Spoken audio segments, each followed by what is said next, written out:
அப்போதும் சகஸ்ரநாமத்தை சொல்லுங்கள். யானைக்கு முதலையால் வந்த ஆபத்தை போக்கிய பகவான் தன் திருநாமத்தை சொல்வோருக்கு எந்த ஆபத்து வந்தாலும் அந்த ஆபத்திலேருந்தும் காப்பாற்றி கொடுப்பான்.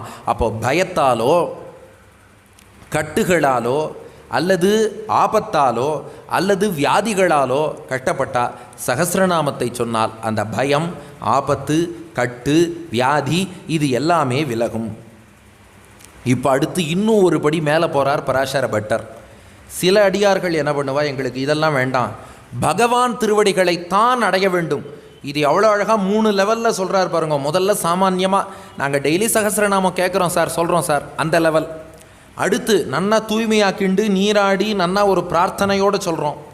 இப்போ அதற்கும் மேலே ஒரு லெவல், பகவான் திருவடிகள் தான் வேணும், எங்களுக்கு உலகியல் சுகம் வேண்டாம், வேறு செல்வம் இந்த மாதிரி விஷயங்கள் வேண்டாம், நாங்கள் மோட்சம் பெறணும், பகவான் திருவடிகளை அடையணும்.